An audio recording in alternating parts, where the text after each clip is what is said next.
Hindi, ayun nga eh. Kumbaga, bibigyan natin mga opportunity sa mga mahirap.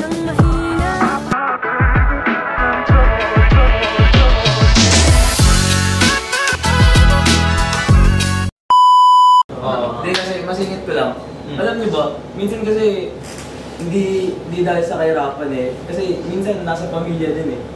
Halimbawa, ako, makakwento ka lang sa inyo. Sige. Kasi, di ba nung Tagatunda ka, di ba? Oo. Tagatunda? Oo nga pala, tagatunda. Tagatunda eh. Sanay yan, sanay pre, sanay. Kasi di ba doon kami dati nakatira? Wala kaming saksakan doon. Wala. Safe doon, safe. Safe naman. Nakatira dati. Pupunta ka dun ha. Eh yung airpot ko ngayon, gusto lumipat dito sa Bulacan. Eh ayaw ko dito kasi barkada ko nandun eh. Madaming doon, madaming school, madaming bilyaran. Madaming school. Ano? Puro bilyaran. Madaming school. Eh ngayon, pinilit niya ako dito eh.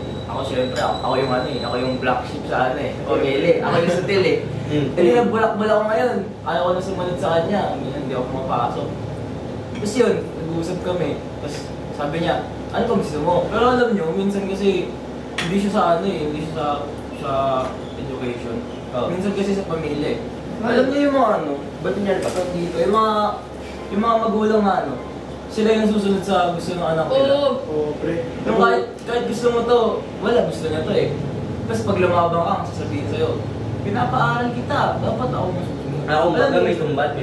Yan na sa akin eh sa'yo. Kasi gusto ko. Utang na loob, pre. Utang na loob. Utang na loob.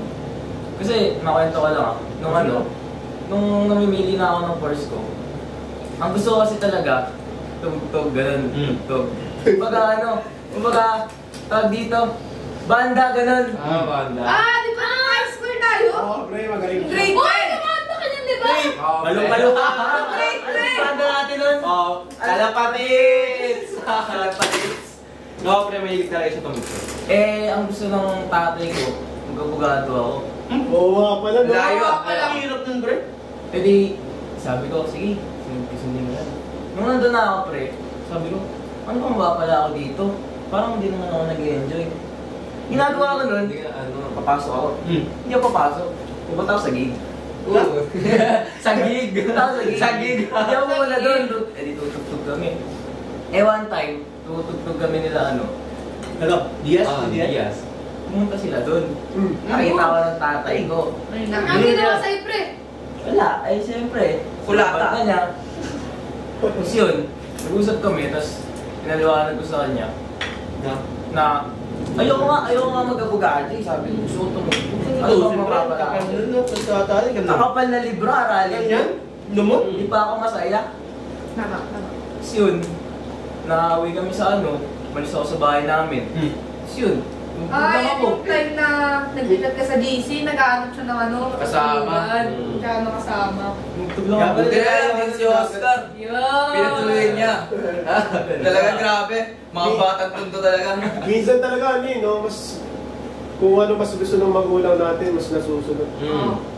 Minsan kung anong nasa puso natin, hindi nasusunod. Pero pre, sundin mo pa rin yung Nasa puso. passion. Pwede mo naman i-explain ng maayos sa magulang mo kahit paano. Pero, tingnan mo ngayon, nasan ka? Tama. Banda na. Masaya ka, Eraser. pero nabibigyan mo pa rin yung kailangan ng magulang mo. Pero hindi na lahat ng magulang ganun eh. Okay. Totoo. Yung talagang madadaan mo sa magandang pakiusapan na Ang hirap kasi ipaliwanag kasi yung generation nila sa generation natin malayo. Ibang iba, sobrang layo na. Yung tingin nila dun sa pinapaliwanag mo sa nila iba.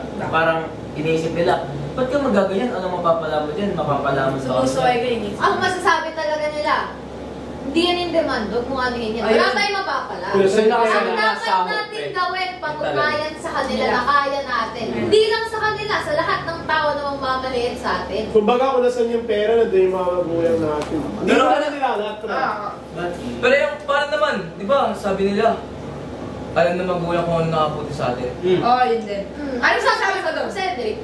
Para naman sa mga magulang, mayroon namang side na dapat natin silang pakinggan kasi napagdaanan Magulang nila natin yan yan, pre. Oo, napagdaanan na nila yan eh. Pero meron din side na dapat natin pakinggan yung mga anak natin kasi halimbawa ako, pinipilit niya ako sa gusto niya.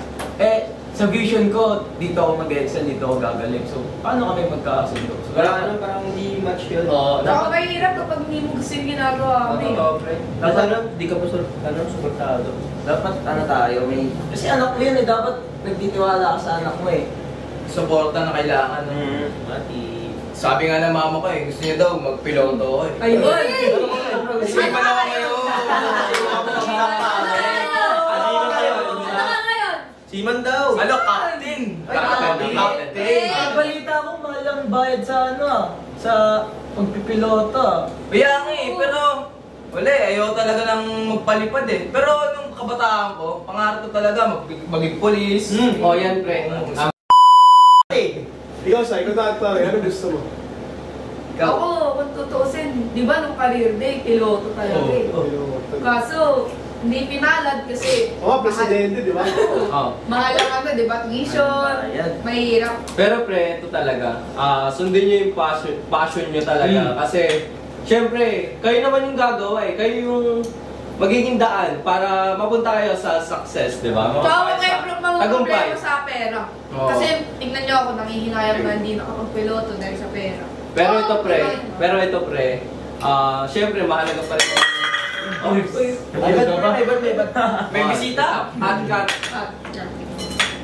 1, 2, 3 So, syempre, ano naman, ano tayo eh? Cut. Saka na lang kita. Sige, 1, 2, 3, action. Ikaw pala, anong course? Oo nga pala.